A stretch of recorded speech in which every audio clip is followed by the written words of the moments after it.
Welcome to the Self-Publishing Tips and Tricks Show, a series designed to give you insight into the world of self-publishing and marketing your books. Featuring your hosts, Shannon, the author behind the pen name S.C. Huston, Ben Pick, and Morgan Lee. Join us several times each month when we interview authors about their self-publishing and marketing journeys, talk to industry leaders, and discuss books about writing, self-publishing, and marketing. Also, stay tuned for the best self-publishing tip or trick of the week. Hello, everyone. Today, we are interviewing with YouTuber and nonfiction and paranormal romance author Rachel D. Adams. But before we talk to her, let's give some updates on whatever's happening in our own lives. So what do you guys got going on? Yeah. So this is coming out mid-March. I will have just finished AwesomeCon as an author there, which is going to be a lot of fun. It is a local conference, so hopefully I saw you all there. And in theory, I'm pushing really hard to get my third book out by that date. If not, if I miss that window, depends on when my professional editor comes back to me and how busy work is with making those changes. So either I'll have my third book already out there, or it will be coming very, very shortly. I'm excited to see the changes. I really did love the story and where it went. It kind of expanded the world so much more. I got a chance to beta read it, and I know that Morgan, you had a chance to developmentally edit it. Yeah, thank you. So yeah, thank you to both of you, actually. Yeah. Well, we hope to be helpful. I hope so. You were both phenomenal. Yeah, but I'm looking forward to hearing about your conference when you go to that and what comes out of that. So, as for me, as of the date this releases, March 15th, I'm hoping that I will be finishing up with the next book in my series, A Curse of Wings and Gems. But I'm a little bit behind my timetable because I had an alternate short story for my Kickstarter backers that is now almost 50,000 words long. So it's not a short story. And it should have been done by now, but it is really long. So I hope to finish it by the end of January, but I should have had January to work on my novel. And so that might put me behind by another month when I was hoping. Also, with the authortube writing conference, we would have already done all of our rounds of reviews. So right now, at this moment, we are actually heading into our first round of review between myself and Margaret Nard. And then, but by March 15th, all the rounds will be done. And then all the initial guest speakers who are accepted and the initial speakers who are accepted will have received their acceptances. And that's kind of those are a couple rounds, because even if we say, hey, you've been accepted to be a speaker, some people come back and say, oh, something came up, I can't do it. So then we send out another round of acceptances. And then once we have enough people filling all the slots, then we send out the rejections. So we'll be finishing that process up. People should be getting their emails by this point and should know who's speaking.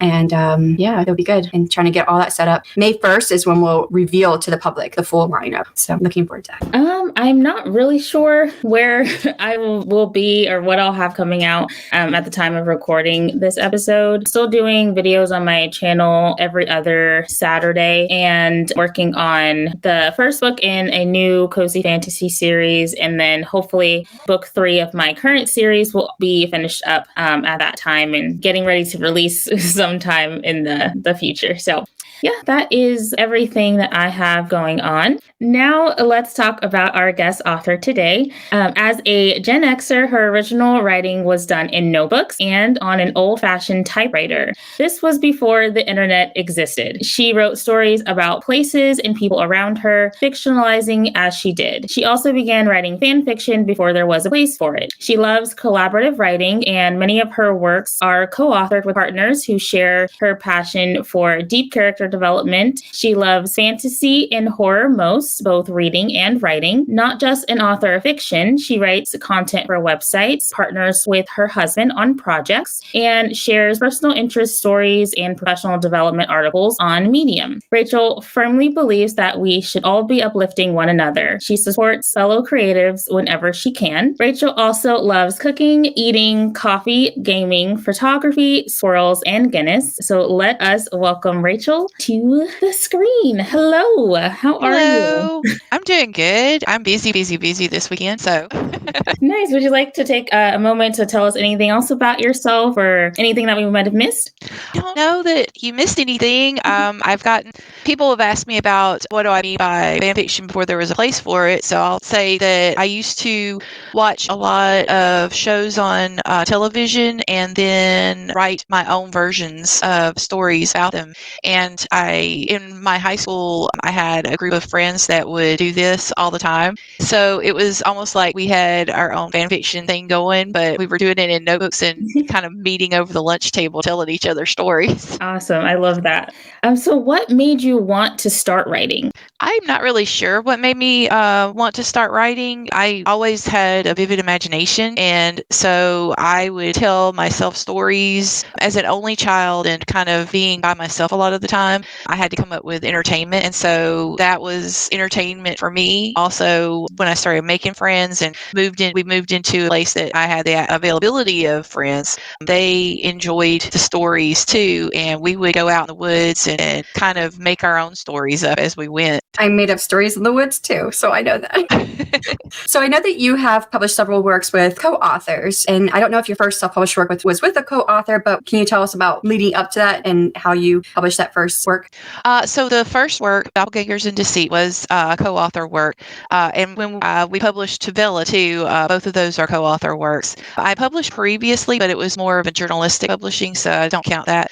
Yeah, how we came up to that was through collaborative writing boards, role-playing boards. Back when there were Yahoo clubs and MSN groups, we got together. I think it was the first one was a fantasy board actually that we had pulled together, and a lot of writers and artists that I knew at the time. That's how I actually got into going to conventions early, because we would share convention stories. We would be like, "Hey, let's meet up at a convention." And so if we had the money at the time, which was tight, but we managed to do a few of them, we would all decide we were going to meet up someplace like that. And so Tina and I, which her name on the cover is Dawn because she wanted to use her middle name, but it's not a secret. It's just that she likes her middle name more. That's a D, and my name is Dawn. That's my middle name. She got with me, and we were discussing it for a long time. But we did this as a hobby. We were thinking about publishing, but yet we weren't thinking about publishing. It was kind of like, and then my husband and her husband at the same time. I'm not sure if they had some sort of cosmic connection. Got onto us because we were spending so much time writing these stories and not trying to publish them. So it was that year that he introduced me to several different people online or publishing courses online. And I wound up taking Publish and Thrive and then checking into authortube and deciding, okay, I think I can do this. And so I've become the marketing guru, and Tina is my creative force. So that's how we partner up. What year was that you published your first book together? 2022. Yeah. Still new to publishing then. Yes. We had the first book out, and we realized that there were a lot of mistakes in it. So we actually had to do kind of a revision version of it later. But it was what I call the learning curve. Nice. Well, it seems like you have such a broad journey from those journals in the lunchroom all the way up to self-publishing now. But what made your decision to self-publish versus traditionally publishing? Did anyone or anything inspire you to go that route? Going to Gen Con and meeting a lot of the authors there face to face was a huge wake-up call for me. I believe that a lot of the authors had stories about at the time that they had some horror stories to deal with. This was where the internet started really having the big impact, especially with women writers. There was a big clash going on wherein people couldn't get specific stories published the way that you would think ideally you should be able to publish certain stories. These were stories that involved women as protagonists and in power positions within the book. Also like authors that were science fiction and fantasy authors, but they were women at the time, had a hard time breaking through to that. And there were also not as many diverse and LGBT friendly stories out there. So my thought was, I'm going to try to self-publish first and see how it goes, because there's more of a market there for what I write. Also, there was an author in particular that came on to the scene at one of the conventions. He and his wife had decided, he was a traditionally published author, and he and his wife had been writing these little stories to the side, and it reminded me of me and Tina doing the same thing. And they decided they wanted to publish it, but nobody wanted to touch it. Not their publishing company, not two others that he tried to go through. And he decided, okay, well, we're going to make our own website. We're going to promote it ourselves, and we're going to kind of do a subscription service. And then at the end of the subscription service, everybody gets a book. And they did it that way. It made more money for him. He was like, we made more money on this book than we me most of the time when it comes to my other published work. And then all of a sudden, his publishing company's like, hey, so about that book. That kind of also played into it a lot. So you've had two co-authors, Don McClellan and Athena, is it Seta or Seta? Seta. Yeah. Seta. Athena Seta. How did you come to start working with both of them?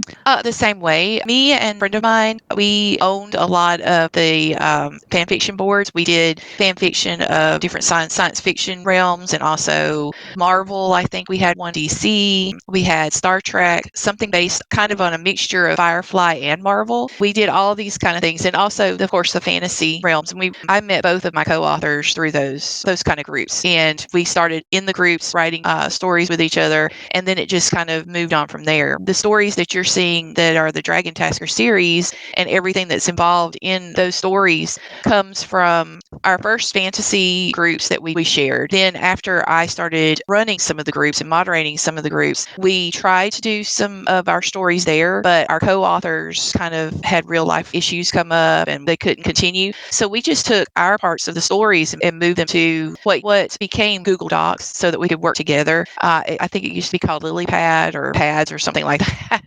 So we started doing it there, and we were just saving them off to the side. The same thing happened with Athena. We were in several of the groups together, and we just stayed in touch. When we drifted apart in the groups and we became gaming friends, then we decided, hey, we're bored. Let's try this. Let's do this. So we write different kinds of stories. So how does working with a co-author work for you? Like, how do you guys divide up the task, and do you sign contracts? We just love to know what that looks like for you guys. For us, we have verbal agreements. We don't have signed contracts. I imagine if you were working with somebody collaboratively and you needed contracts, that would be a good idea. But where Tina and I are concerned, we've known each other for over 20 years. We've raised kids kind of parallel to each other across the United States. So we haven't decided whether or not we want to do a contract. I guess as we move from not making money and just investing the money into the books into actually making money, then contracts would be something that we would look into. Right now, what we're doing is she's a full-time nurse and takes care of a lot of stuff in her family right now. So she's not able to do as much as I'm able to do. I've been put in a position where I have the ability to put my full-time effort into my writing career. So I'm doing the marketing and the things like that. And we both rewrite stuff. We both write stuff. We both edit stuff and do revisions. We make decisions together for our creative portions of the book. But I'm the one that's going to probably be the main person that you're going to see on everything. And I'm the one that's going to be out there doing as much as I can as far as marketing and stuff is concerned. Cool. Yeah, we've had somebody on here who was in a similar situation where they were kind of more of the vocal of the pair. So it's always interesting kind of seeing that dynamic in other teams or friend groups or co-authors or whatever situation. Do you have any tips or tricks for writing as a co-author? Be able to trust each other, be able to give your co-author the reins and just see what happens. So many of our scenes have played out because we didn't have an exact plan. We just kind of threw the ball and we waited to see what happened. I believe that's my main tip. Also, make sure that you both are aware of what your roles are when it comes to doing the collaborative side of things. I mean, I've heard several people get upset because they're doing all the work or whatever. And it's like, well, we discussed ahead of time, where we stood and how we had to do things if we were going to actually make this happen. So I know what my responsibilities are, and Tina has been there to support me every step of the way. When she has problems and stuff go on, I mean, we're friends. So I'm like, hey, call me up, let's talk this through. So I would say be able to trust the person that you're co-writing with, because if you don't trust the person that you're co-writing with, that could lead to a lot of problems.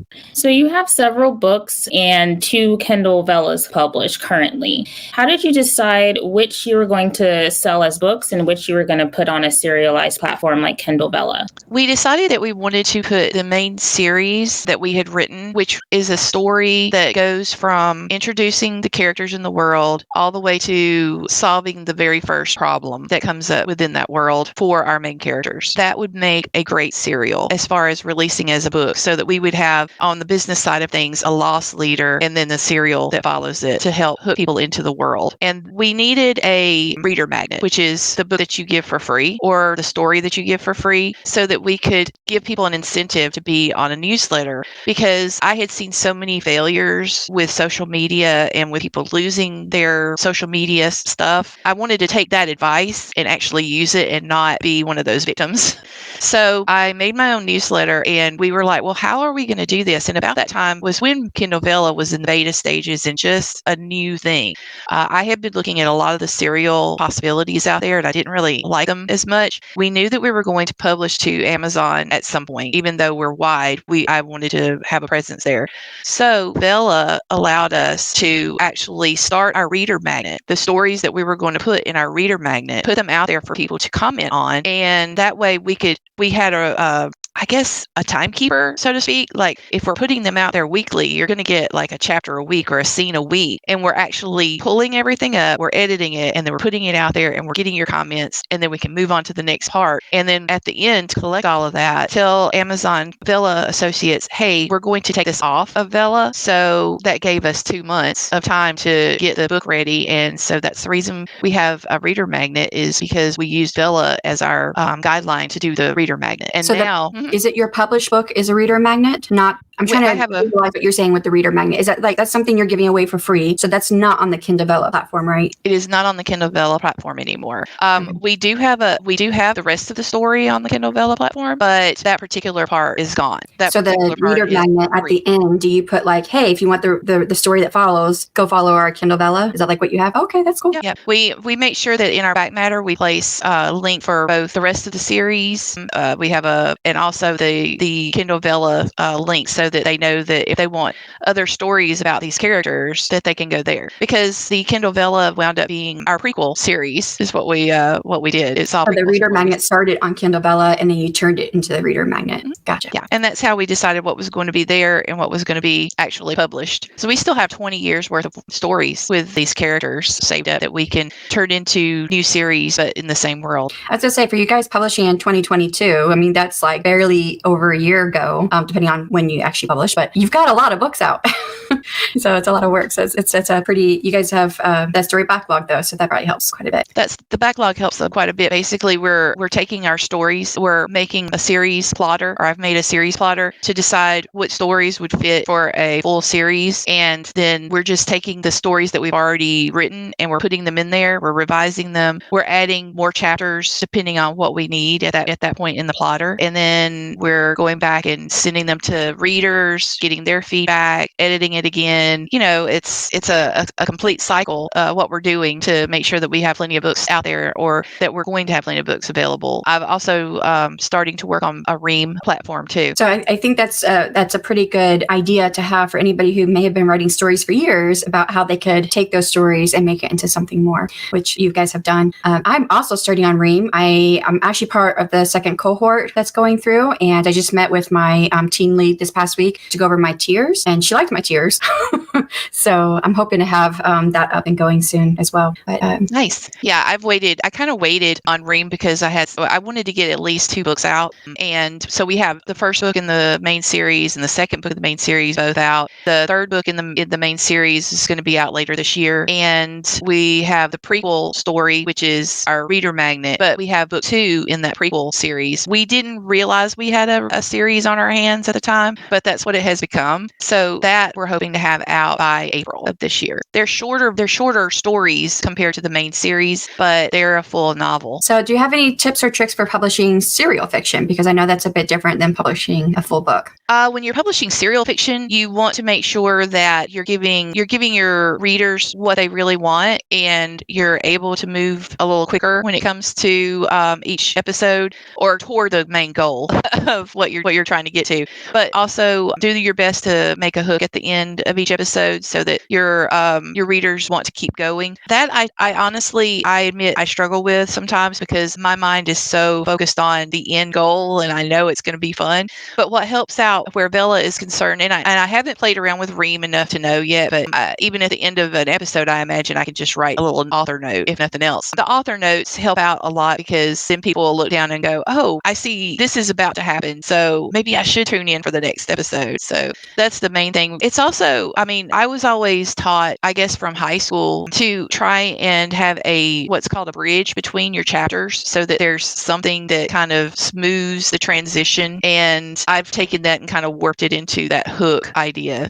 even inside the books, to try and make sure people have a little hook at the end of each chapter that makes them go, ooh, I wonder what they're talking about there. Yeah, so on Ream, you can use it as a serialized fiction platform, and you can also do the author note at the end, but you don't have to use it that way. There are different models, and I'm using the model of early access, where I'm going to be offering, and it will be almost like serialized fiction, but it's not. And I put it very clear, it's early access to rough draft chapters. So it's almost like having an alpha reader if they join and they read each chapter as it comes out. Yeah, so that's one of the tiers that I listed, was that availability. I'm still working on it. I'm going to let people look at it, because I'm like, ooh, I did a Patreon a long time ago, but I shut that down real quick because nobody could actually follow you. I mean, unless they gave you something. And I was like, I mean, I get that nothing should be free. You should get like an email address or at least, the availability to say, hey, I've got a follower here or whatever. But at the same time, I didn't like the idea that it was restricting them to, they have to be a subscriber.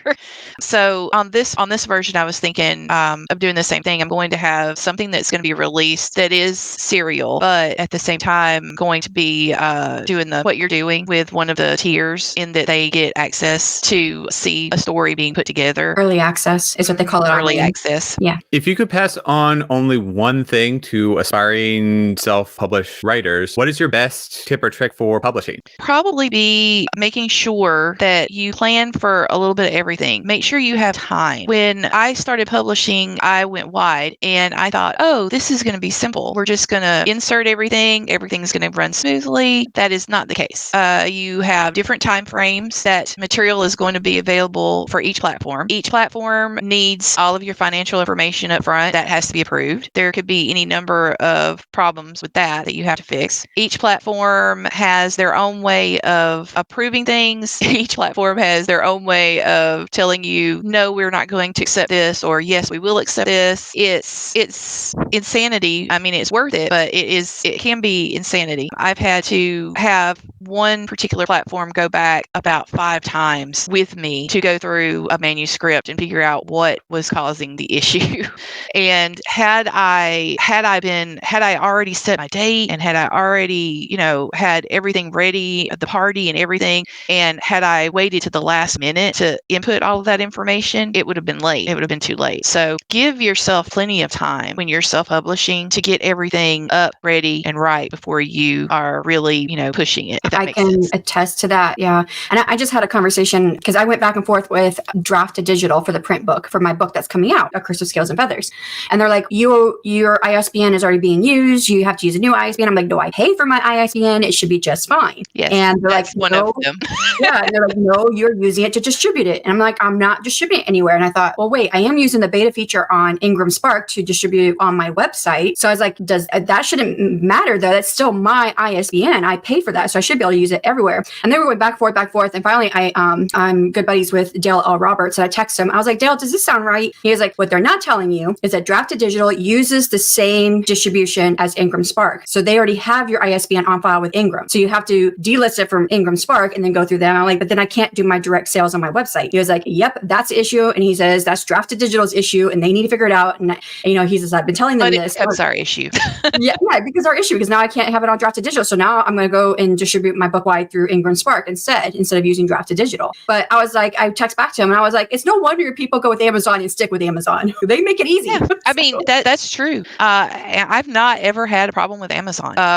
Everything is just so smooth so far, and knock on wood, so far it's been smooth. I've seen horror stories about people getting their stuff taken down because of one reason or another, and they weren't sure what happened. I'm hoping that never happens. But yeah, I couldn't understand that either. I've changed the order in which I've input my books because of it, because they will not accept the ISBN after it's somewhere else. I've also given up on fighting people about it when it comes to ISBNs. I'm like, look, I'm not gonna pay for an ISBN for each one of you guys. It's not happening. Those things are expensive. So in some cases, they offered me a free ISBN, which Dale said, why didn't you take that? And I said, because I don't want to have multiple ISBNs on one book. Same. I hate that idea, but I have to admit, I did do that this last time because I was just so flustered with it.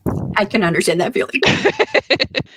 So we're going to transition away from publishing into marketing. So you mentioned earlier that you're like a marketing guru of your co-writing duos. So how does marketing look different between the published books and the Kindle Vella? Well, the published books, I do admit that I do some marketing when it comes to those, when it comes to like paid ads and stuff. Those work very well. But when it comes to the Kindle Vella, I stay more on promo groups or groups that embody, social media groups that embody the genre. They usually have the genre that of fantasy, paranormal romance, urban fantasy, things like that. And also groups that are geared toward Vella, serial readers. I have gotten so much more from that, from being active in those groups than from doing any kind of promos. Other than, I do admit, Story Origin is a really good platform for both Vella and the books. When you do swaps and stuff, you can, as long as you specifically state that the swap that you're doing is a Kindle Vella swap, I would say most of the ones that I've done swaps or group promos with have allowed it. They're fine with it.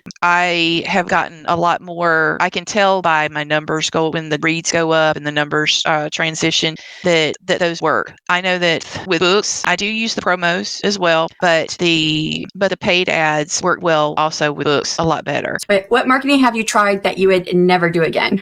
I mean, I don't have a list, but what I do is I keep track of it to the side. I try to run just different campaigns at different times so that I can tell which campaign is working, which campaign is not working. And I think there's a couple of them that I think one was specific to LGBTQ. Are you talking about like Amazon ads? No, these are blog ads. Oh, blog ads. Okay. Yeah, they're blog ads or ads that go with specific websites where they promote books while they're doing their blogging or whatever. And I don't get a lot of return off of those. So what I've done is I use the resources that I can from those, and I also collect information about my titles and authors on those websites. But then I just use those and reach out and make contact with them and follow them on social media and kind of network that way instead of paying for the ads on those sites. So I probably won't do that anymore. I probably won't do those kind of ads. Well, then let's shift to something positive. What is one big tip you could give for aspiring self-published writers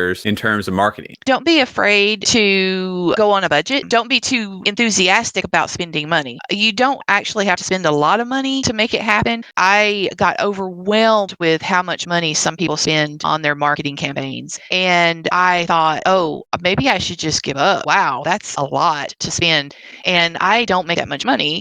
So I was like, okay, well, what can I do? So when I got into the mode of, okay, look, I've got $300, period. That's it. And then I started being very picky about where I could go. And if it was free, yes. I said yes to just about anything that was free. And it worked out really well, actually, compared to what I thought was going to happen. I can't say that I'm like number one in anything, but I'm pleased with the results. And I think too many people allow themselves to get overwhelmed thinking that they're going to have to put tons of money into their advertising budget. When you're first starting out and you don't have that much of a backlist, I would say don't worry about it that way. Look into the free stuff. Look into the stuff that gives you a lot of quantity for a lower price. Look into newsletter swaps with authors that also sell books that are similar to yours. A big boost for me, especially when it came to my newsletter numbers, was getting on board with other fantasy and paranormal romance authors and swapping and making sure that we had newsletter swaps in place. Also promos. I found several promos that were only $10, maybe $5 each, but they were going to thousands of people that were geared toward my genre, or they were geared toward Vella in particular. And so it didn't cost me a lot out of pocket, but my books and my titles got in front of thousands of people, and the numbers were great for those. And people oftentimes will just be like, oh, I'm not going to do that. I'm going to go for the Amazon ads and the Facebook ads and stuff. And you don't have to just do the ads. Well, I mean, not to give her that much. Shannon actually created this wonderful video about free marketing. It was, a year or two ago, and I use that thing every time I go through this marketing iteration for my own books. And so it's a wonderful resource to use for free marketing. There was also one you did that was paid too, but since Rachel, you were talking about the free and focusing on trying to get to as large of an audience as possible, spending as little money as possible, that video is a very great use. Oh, it is. I used it. Okay. Oh, wonderful. Yeah. And I was going to say that kind of speaks to, I'm going through the Amazon ads course, which is free with Brian Cohen. And of course, I went through it a couple years ago, but I'm going through it again because things are updating. And he has updated some of the things that he says that he suggested before are different now. But I like what they home in all the time. Is like, if it's not working, especially if you are paying for something, whether ads or whatever, if it's not working, don't throw more money at it. Right. Move on to something else. Yeah, because I've had so many people be like, "Oh, well, did you do a test? Did you do 2 side-by-side tests?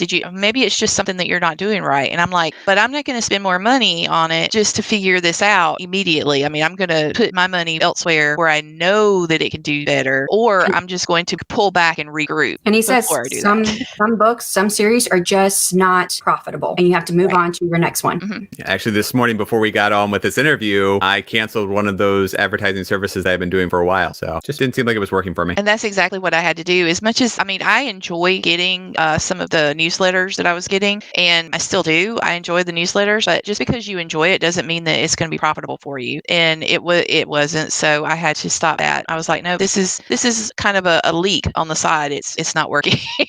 Yeah, there's so much information to like take in when it comes to marketing. So I appreciate all of the tips and tricks that we get on marketing on this podcast. So thank you for that.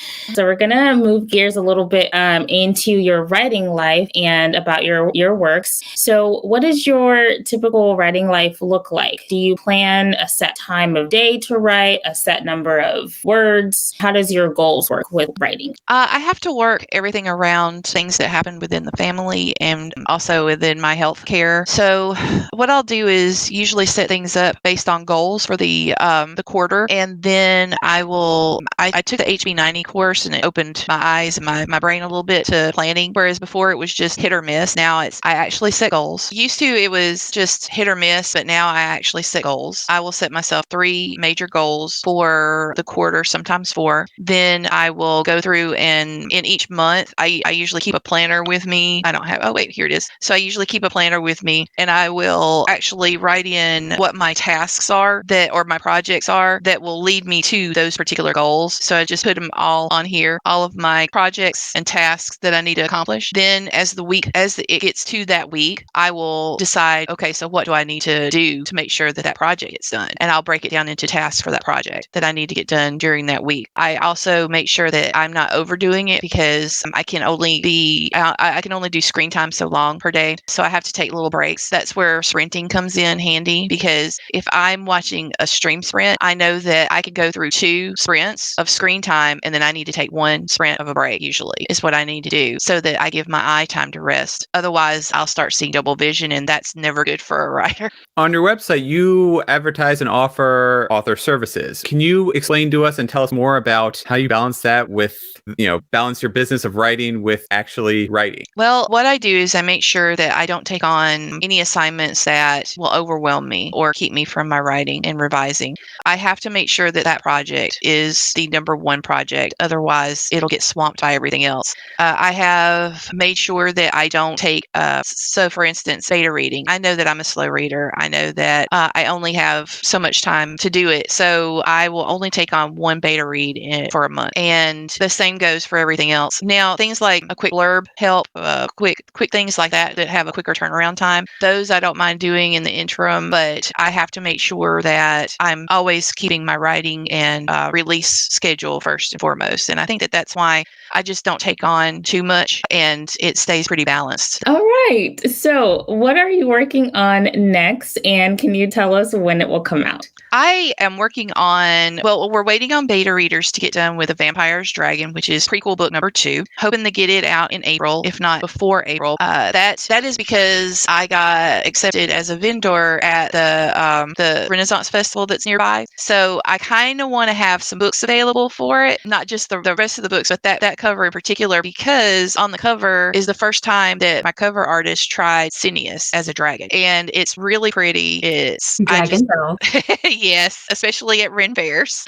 So all the other covers show everybody as human, other than I think the prequel that is the reader magnet does show kind of a dragon and a wolf on it, but those are kind of, not as flashy as a dragon. Let's be honest, we love our dragons. And so because it's a dragon shifter, I wanted to kind of wait until a little bit later in the releases to have this happen. And so I'm really excited about it. Also, I'm like I told you before, I'm trying to get my Ream set up. So I'm going to be releasing, hopefully, a companion series because, like I said, we've got 20 years worth of work and we want to be able to use it to the best. And Ream just seems like it's the perfect place for that. We can release books ahead of time and let people comment on them and then take that and create books from it. So the companion series. And oh, look, one of my draggies. Sorry, that was the wrong button, but yeah, that's Rachel's shirt. I know that people who are listening cannot see the shirt, but she does have a merch store. Rachel has a merch store with dragons, so I had to get one. So those were, I came from gaming background and I have a lot of gaming emotes and stuff. And so when we decided to start with merch, I was like, look, I've got to make a dragon. So I call them my draggies, but they're cute little chibi dragons with little expressions and stuff on their face and things. And so I release different types of sayings with them every so often. And she's got the one that's, what is it? Be careful or you'll end up in my writing. Yeah, it says, be careful, you'll end up in my novel. There you go.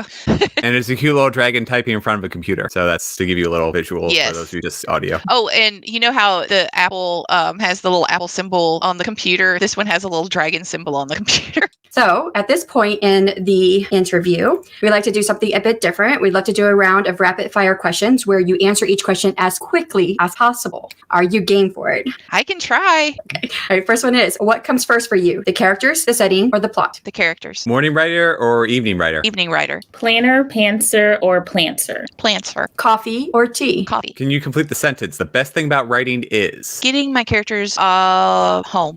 Complete this sentence. The best thing about writing with a co-writer is The next surprise that comes up. Favorite book you've read? Moon Tiger. Least favorite character from your novels? Least favorite. Oh, Do you love all your characters? I kind of like all of them, including the bad guys. Oh, Andrew Kennedy. Evil. Favorite fantasy character from literature? That would be Dritz Dorden from the Dark Elf series by R.A. Salvatore. But I also love Jarlaxle, by the way. Again, the bad guy. All right, complete this sentence. The best thing about writing about dragons is? The unpredictability. They are, in my world, they're very unpredictable. Nice. Well, thank you. You have answered all of our questions. So before we wrap up, can you please tell our listeners where they can find you and purchase your books? I have a website that the Hubs and I have completely redesigned it. That's also one of my ventures. So you can go to racheldadams.com. I also have a link tree that's available. I have, you can find me on YouTube if you're an author and want to do stream sprints, or if you want any advice. I'm planning on putting a schedule finally together, I promise, of author advice stuff. I've gone like 2 years and people have been like, why haven't you done something like that? So that's coming. I believe those are the main places to find me, because if you go to any of those, you'll also find all of the other links. Nice. Well, thank you so much for joining us today and giving us your insight and experience. It was a pleasure to have you here. It was a pleasure to be here. So this is our last guest author interview for this season, but the season isn't done yet. Next week, we'll have another tip or trick of the week, which we will continue until season 5. We also have a special episode with several guest authors about marketing that will come out April 15th. So stay tuned to hear more about that. And that's all. Goodbye, everyone. Bye. Thank you so much to our incredible listeners and viewers for joining us on our exploration of everything self-publishing. We hope you found our podcast to be a treasure trove of insights and inspiration. If you've enjoyed the show, please consider leaving a review on your favorite podcast platform or thanks on our YouTube episodes. Don't forget, you can catch all of our past episodes on YouTube, Spotify, and other major podcast platforms. And if you'd like to connect with us, drop us a line at selfpublishingtipstricks@gmail.com. Keep writing, keep publishing, and we'll see you next time.